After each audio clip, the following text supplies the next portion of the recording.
Alright, Schlockmeisters fans, another review from my previous channel. A few days after Christmas, but whatever. It's Krampus. Let's check it out.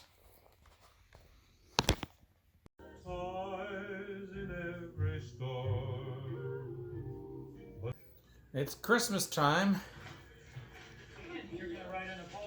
Families come together. Tony Collette. Adam Scott is the parents. David Ketchner is Howard.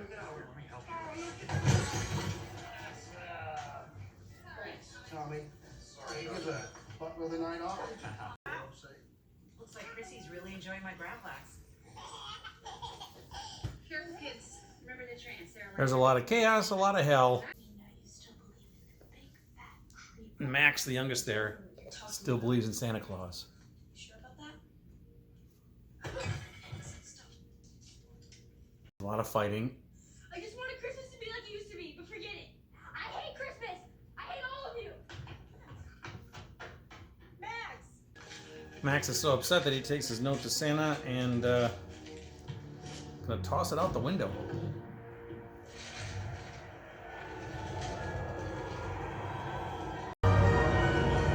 Whatever Max did tend to set off a chain reaction here.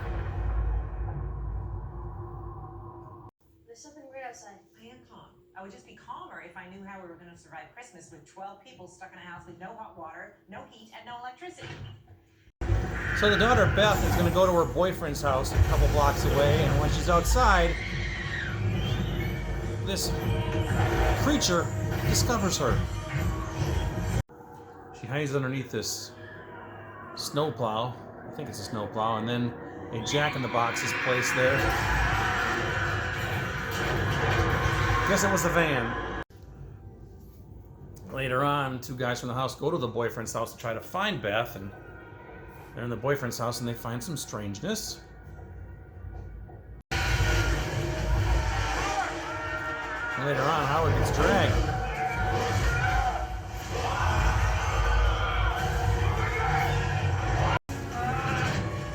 But Tom is able to save him. Meanwhile, back at their house, a hook and chain comes down the chimney.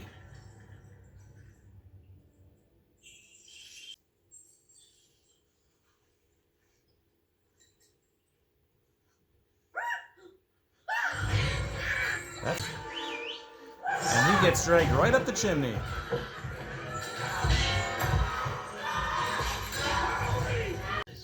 Grandma Omi tells a story about her childhood Christmas in which the Krampus came and killed the whole town except her. But I still believed in Santa and his helpers. I could only listen as they dragged my family into the underworld, knowing that I would be next.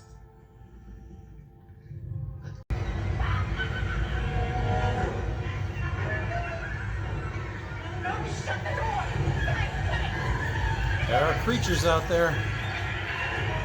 And later another creature comes in the house and eats one of them.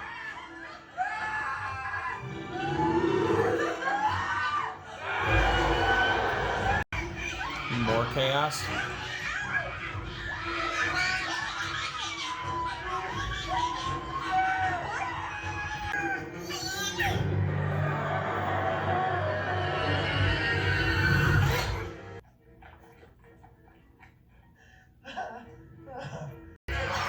Basically, the Krampus's minions, all these creatures, are just picking them off one by one.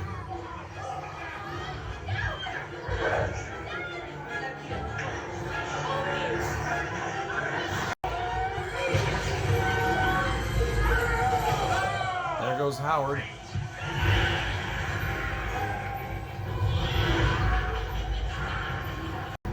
They decide to all go for the snowplow and try to escape.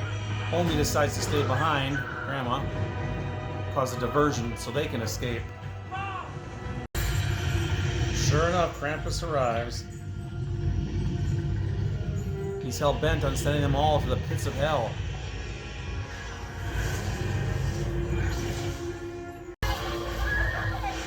But being outside doesn't help them much either.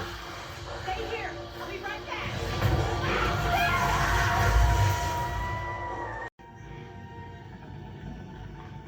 Max finds his note, his crumpled note, ripped note, and he realizes that he started all this. I take back my wish! I take it all back! Give me back my family! Please.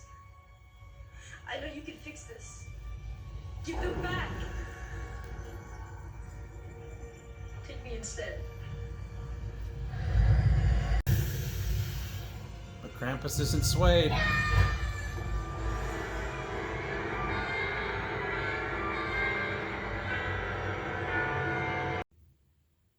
But the next thing you know, he wakes up in bed. Was it all a dream? Time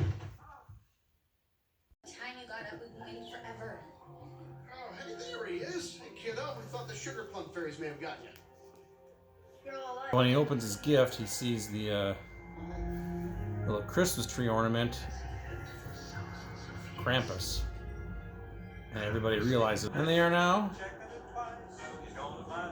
inside one of Krampus's many snow globes. All right, let's talk about the movie Krampus. Now, last year, I read all of my re-reviews that I needed to do that involved Christmas movies. I did last year, except I forgot one, Krampus. So I almost got to it Christmas years here. Not quite, though. I just missed it by a couple of weeks. But anyway, the movie is a Christmas movie. It's set, we have this kid named Max who he still believes in Santa Claus. He wants a good old-fashioned family Christmas, kind of like Clark Griswold, I guess. He writes a letter to Santa, but a few mishaps take place, and he gets angry. He ends up ripping up his Christmas letter and tossing out the window and saying some bad things about Santa and Christmas in general and his parents and everything else. Well, next thing you know, all hell breaks loose. The neighborhood gets dark, power goes out, great big blizzard comes in, and they get attacked, does the family. It's like the whole family is over for Christmas, relatives, that sort of thing. There's about 10 people in the house, maybe 10, 12. And they get attacked by Krampus, who is this ancient, I don't know what the hell he is actually, half goat, half man, something. And Krampus has a bunch of horrible, awful elves with him, like demon elves or something like that. And they start killing everybody in the house. Some of the people are outside of the house, like the first girl who goes outside is Beth, one of the daughters. She gets attacked by this jack-in-the-box creature. And basically Krampus and his minions take care of everybody in the house. Now, the grandmother, her name is Omi. She's like an old, I don't know, like Holocaust survivor type. And she talks about how she lived in the old country back in Romania or something like that. And then they show it. It's like in cartoon form where Krampus attacked her village because nobody had the Christmas spirit, killed everybody there, sent them all to hell with the exception of her, so she could be left as somebody to basically spread the word as a warning to others not to lose your Christmas spirit. Well, again, that's what's happening in this modern world. Everybody thinks grandma's nuts, of course, but then everything starts happening, and that's exactly what's going on. So ultimately, there's a showdown near the end between Krampus and Max. At this point, Krampus has basically banished everybody to hell, and Max apologizes to him, and it seems like, Krampus is kind of okay with it, understands, but then he drops him into the pit of hell also. And then the next thing you know, as he's falling, he wakes up in bed. Was it all a dream? He goes downstairs, his entire family is alive, and then he opens up his Christmas present, and it's this little Christmas tree ornament, which is dark and evil looking, and then everybody gets a bad look on their face, and they all realize that everything that happened was actually real. And then the camera pans out, and we see that the entire family in their house is inside of like a snow globe, and the snow globe is in the hands of Krampus, who has like a whole bunch of snow globes that he's monitoring. So I guess what happened here, they're all banned to hell, and that hell is to, I don't know, maybe relive this day over and over again. I don't know, but they're stuck in this house and snow globe forever, apparently. That's our movie, Krampus. So anyway, I'll be honest with you, I didn't remember much about this film from when I saw this about 5 years ago. I wasn't really, I seem to remember it being decent, but I had no desire to see it again. But, I watched it today and I had a lot of fun with it. It does have an overall Christmas feel, which is kind of nice.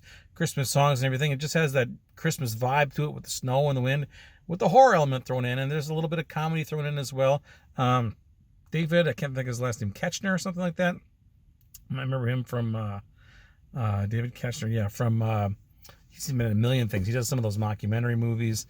He was also on The Office, I think. I think he played like Dave Packer or Mr. Packer, whatever. Tom Packer, I can't remember. But anyway, he's in this movie too. He's got some of the comic lines, as well as he's like the brother or brother-in-law who's staying at the house, and he's a very pro-gun type guy. He's always very macho and everything. But anyway, that's the film Krampus. Now again, it's got some decent gore in it. Actually, I thought it has a couple of decent chills in it for what it was. No nudity, I don't believe. Toni Collette is also in this movie. I think those are the only two people that oh yeah, Adam Scott is the mom. They are the mom and dad, Toni Collette and Adam Scott, Max's parents. So anyway, that's it. Now I have Krampus on this Blu-ray DVD combo here. I think I got this like at, I don't know, Walmart or something for like $1 or $5. It was pretty cheap as I recall. But yeah, I think it's a pretty decent film. Pretty good for the holidays too. So check it out. Leave some comments. Let me know what you think about Krampus. Watch it. Bye.